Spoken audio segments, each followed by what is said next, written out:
Ooh. Welcome to another video. My name is Ryan and it is race week here in Sunshine Coast. Half marathon on Sunday.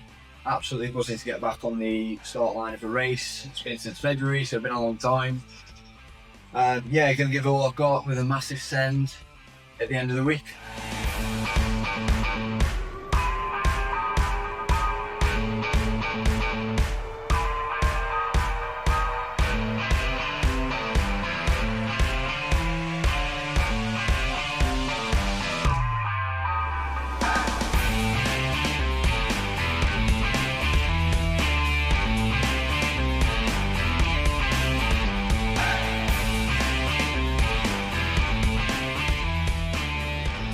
A little bit of an easier week going into Sunday, so just outside here, just getting my TT bike ready to go into the shop. It needs a bit of a frame, total frame replacement. So they're going to hopefully sort that for me on Monday, so I'm just getting off the turbo, putting the rear wheel on. But I just wanted to come on and talk about where I think I'm at with my running and where I expect to get on Sunday. Hopefully PB, we'll see. I think I've been running really consistently since the start of the year, which is when I joined up with Dan from Clubco Action. He's been keeping me reined in on the running, which is good. No injuries, building the load slowly, and yeah, really focusing on the tempo, efforts, and building the strength through the long runs. So that's been going well. No hero Strava sessions, which usually bank some injuries. But yeah, real focus on tempo and strength running. I kind of had a period where, before I started with Dan, where I'd go from zone 2 running, any harder I'd kind of bypass that tempo zone and go straight into threshold, which had just cut my legs, and you can't sustain that for really a half marathon, whatever you're going to do, especially after a swim and a bike. So yeah, we've been really focusing on the tempo running, getting that heart rate down. So I'm finding in sessions now that it is taking a lot longer to get up to that threshold, which is good. Really got that durability at a higher pace, which I think I was missing. Had a great zone 2, okay threshold, but there was no in between, so that's where we filled the gaps. Long run wise, probably been going up to around 2 hours. I think the longest run was that. Obviously building that up from like 1:15, 1:20 at the start of the year, and just really focusing on at least one a week, sometimes 2. And then the last 3-4 weeks I've been slowly adding in some threshold efforts, whether that be on the track, the road. Did my last track session on Sunday, which I was glad to see the back of. But yeah, I think you need those for really feeling that race feel, doing it in some kit as well, some shoes that I'm going to touch on later. Yeah, doing it in the shoes, testing some nutrition, and just making sure that you're not chafing in some weird areas, because I suppose some of the new kit can make areas where you thought you couldn't chafe, and just making sure I'm on top of all those really little things that can go wrong in a race. So doing the best I can to avoid those. So the last track session was a pretty spicy one. It was 8 times 4 minutes, descending from a pace for 3:20 down to 3:10. So kept that up for 4 minutes each one, a couple of minutes float in between. Yeah, that was on the track, so kind of nothing to kind of skew those values like hills or anything like that. Heart rate was true, the pace was true as well. Obviously a bit faster on the track, but it's not going to spike quite a lot. But yeah, the legs felt horrendous that day. Probably didn't help myself the day before, where I did get this off, there we go, where I did a bunch ride But where I did a bunch ride with a cycling club, which was probably very, very surgy. I think for the first maybe half an hour we held like 160 watts, like really, really slow pedaling, and then it got to work. But yeah, I didn't help myself, and then I went into kind of 3 hours aerobic after that as well, so quite a heavy Saturday. And then I had an easy run Saturday night, and then the track session was on Sunday, so the legs were kind of in a bad way by that time. Hard weekend, lots of intensity within that as well, so yeah, the legs weren't feeling great on Sunday or Monday, just coming round now. It was just one of those workouts that kind of scare you before it. You know, the ones where you look on Training Peaks and you think, oh, and then first couple of reps, they don't come that easy, and you think, oh, I've got 6 more of these. But I think those are the sessions that, you know, when you're in the race, you can kind of bank them, and doing the bike ride the day before, I think it'll come good to what I will feel like in the half marathon, where the legs are falling apart basically. The last 2-3k onwards and a half, it is that mental battle. So I think anything you can do to get those sessions and bank those sessions to help you with that, it's always good.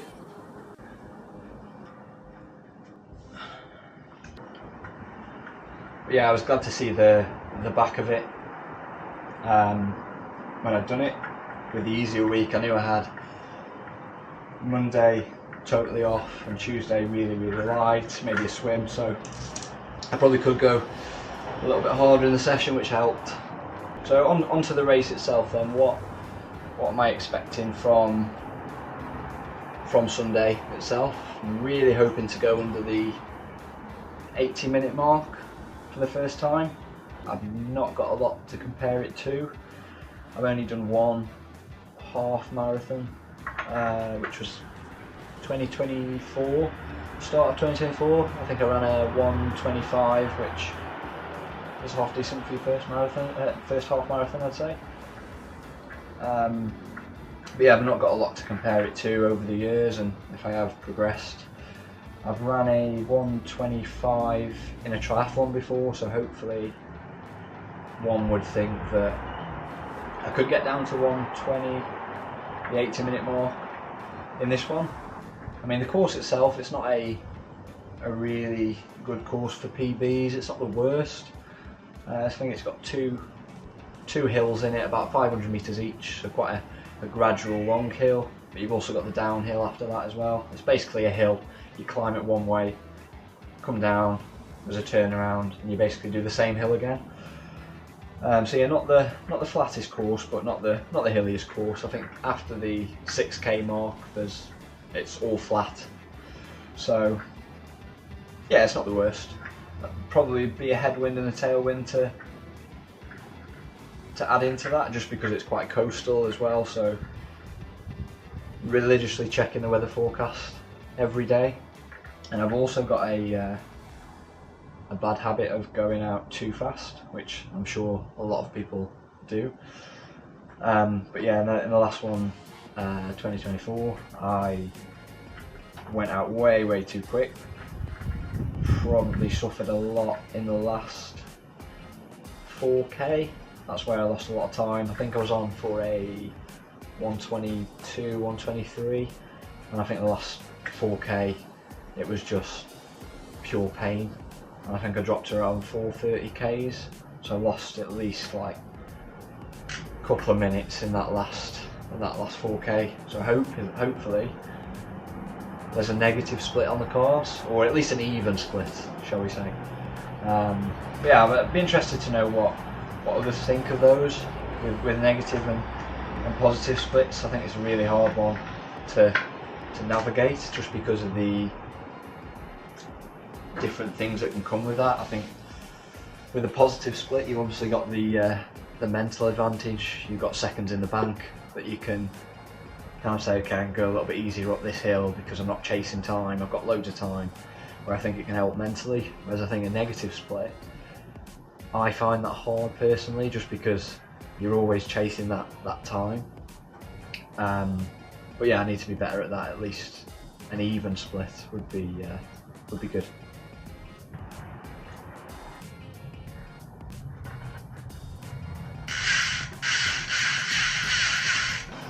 So now that's done, let's get on to the good stuff and get the shoes out. So let's get into the good stuff. Race day shoes. I've always run in Nike, however you're going to say it. I don't know what the term is, but either Alpha Flies or Vaporflies. Don't know why. I think it was probably the first running shoe I got, so I probably just stuck with it. I've heard good things about these, so I thought I'd take the punt. We've got the Puma Nitro Elites that is doing the rounds at the moment on the hype train. Got the white and blue and pinky colourway. Yeah, really hard to get a hold of. I think as we're recording, I think they're sold out pretty much everywhere in this colourway, and the blue colourway I think they did as well. But yeah, they're sold out everywhere. I'm a 7.5 UK, so luckily not a lot of other people are that size, so I do get a lot of shoes that are still available in that size. But these are the Puma Fast R3s. They've done a couple of other versions, but these are the latest ones. They did a project for the London, I think, and the Boston marathons to get a certain percent increase in a PB, and they gave a few hundred runners, I think it was, some prize money to do this. So I think it was about $1,000 or £1,000 to kind of prove the use of the shoe and the speed of the shoe. And what I've read on online and on YouTube reviews, that it's like stepping into a super shoe for the first time again. So I have only done a few runs in these. I've done 2 runs on the track and a few on the road as well. Really good shoe, to be fair. I think because of the weird, and you probably see at the front there, shape of the forefoot, it does get you landing on your toes a lot more. So there is some kind of benefits of doing that for kind of an increased stiffness in your calf. Probably a little bit more efficient. I haven't done a race in them yet, so that's also another thing. But on the first impressions, they are good. They are springy. They have got a little bit of stack, as you can probably see on them. Not as much as the Alpha Flies, I believe. Maybe I'm wrong. I don't know. But it doesn't look as though it's got as much cushion either. That's pretty true to the feel of these as well. It's kind of a midpoint between the Asics Metaspeed, which if you run on those, they're quite stiff, and they do have like that real feel. You get a good snap and a good energy return from those. There's not an amazing amount of cushioning, but that's what I think what the goal is of those. And the Nike Alpha Flies, so I think it's slap bang in the middle of those in terms of the feel. And I'm hoping, as probably most people are using this shoe, is that it will help your form stay together a little bit more with that forefoot feel. So it's bring you onto your toes a lot more. So hopefully it'll create that feel that your form isn't falling apart as much, which I've heard other reviewers say that is a benefit of this shoe. But I think without testing, you'll never know which shoe's best for you. Because there's mixed results out there already. I think a pro triathlete in the States did a shoe test with these, the Alpha Flies and the Hokas, I think, all carbon plates, and he was better in the Alpha Flies. But another test I've seen that these come out on top. So it's all very individual. I think they're all within maybe 0.5% of each other. And unless I think you're going for the top end of half marathons, or you're very close to a PB but you can't quite get there, maybe a few seconds off, maybe a minute. The one con that I will touch on is the durability of them. Now I went onto the track, and it's not a rough surface at all. It's a normal track, as you usually expect. And some of the unprotected parts of the foam have come away. Now you can probably put that down to the way I probably run. I do land on the outer side of the shoe quite a lot, and that's just happens to be one of the areas of where this unprotected foam is.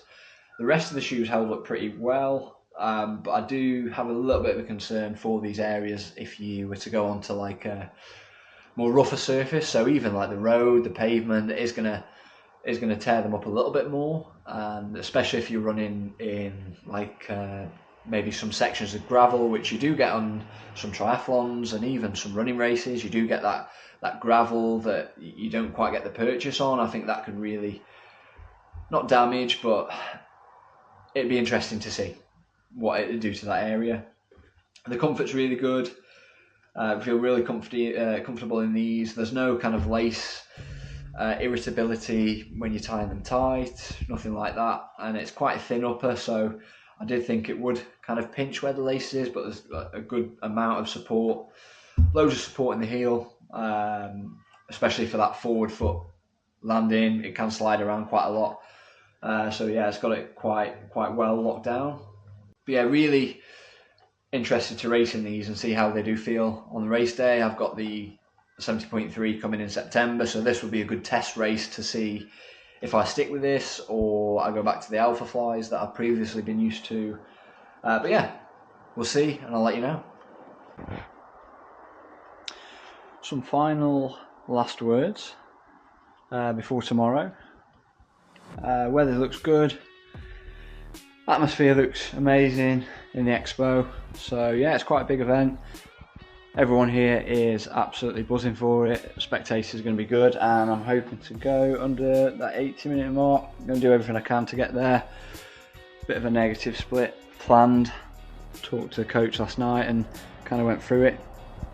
But yeah, there's the flat lay. Don't know if people still do those anymore, but it's there.